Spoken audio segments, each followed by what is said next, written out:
માંગીશ તમારી સાથે એ મિડ કેપ અને સ્મોલ કેપ પર એક વ્યૂ, કારણ કે આપણે જાણીએ છીએ કે ત્યાં એક થોડી ચિંતા આપણને એક દેખાતી હતી અને ખાસ કરીને એ પોસિબલ નથી કે મિડ કેપ ને સ્મોલ કેપને કમ્પ્લીટલી અવોઇડ કરી શકીએ આપણે, કારણ કે ક્યાંક ને ક્યાંક જે રોકાણ થયેલું છે, ઇન્વેસ્ટર્સ જે આમાં જોડાયેલા છે મિડ કેપની સાથે, તો એમને પણ એમના રોકાણની એક ચિંતા અહીંથી બનતી દેખાઈ રહી છે. તો આ સ્પેસમાં પણ એક સારી ઓપોર્ચ્યુનિટી હોઈ શકે છે. તમે કઈ રીતે એક વ્યૂ રાખી રહ્યા છો અહીંથી આગળ મિડ કેપ અને સ્મોલ કેપ માર્કેટ માટે? સો મિડ અને સ્મોલ કેપમાં આપણે રેગ્યુલેટર્સે પણ કન્સર્ન દેખાડીએ જોયું. મ્યુચ્યુઅલ ફંડ્સે જે સ્મોલ કેપ ફંડ્સ છે એમાં બ્રોડલી લમસમ વધારે લાર્જ અમાઉન્ટ્સ લમસમ લેવાનું બંધ કર્યું છે.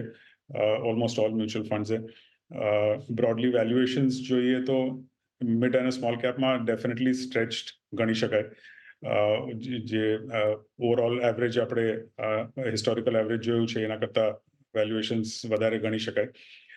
પણ અમારા હિસાબે મિડ કેપમાં એટલીસ્ટ જે સારી કંપનીઓ રહેશે, એટલે ઘણું સિલેક્ટિવ થવું એવું નથી કે ઓપોર્ચ્યુનિટી નથી રહેવાની. બંને મિડ કેપ અને સ્મોલ કેપમાં ઓપોર્ચ્યુનિટી રહેશે, પણ ઘણું સિલેક્ટિવ રહેવું પડશે. ઘણા બધા કંપનીઝમાં જે 80 અને 100ના પી રેશિયોઝ ચાલે છે કે જ્યાં ઓર્ડર ફ્લો એટલો નથી, ઓર્ડર એક્ઝિક્યુશન એટલું નથી, ઓર્ડર વિઝિબિલિટી નથી. 2027-2028ના અર્નિંગ્સ ડિસ્કાઉન્ટ થાય છે. એ બધામાં સારો એવો ઘટાડો આપણે જોયો છે અને આગળ પણ જોઈશું. પણ ફંડામેન્ટલી સ્ટ્રોંગ કંપનીઝ મિડ કેપ્સમાં હોય એમાં માર્કેટ્સમાં જ્યારે પણ ડિપ આવે ત્યારે ધ્યાન દઈ શકાય છે.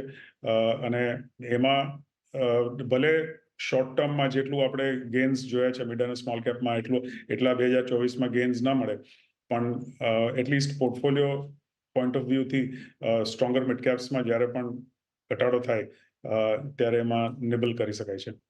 ઓકે,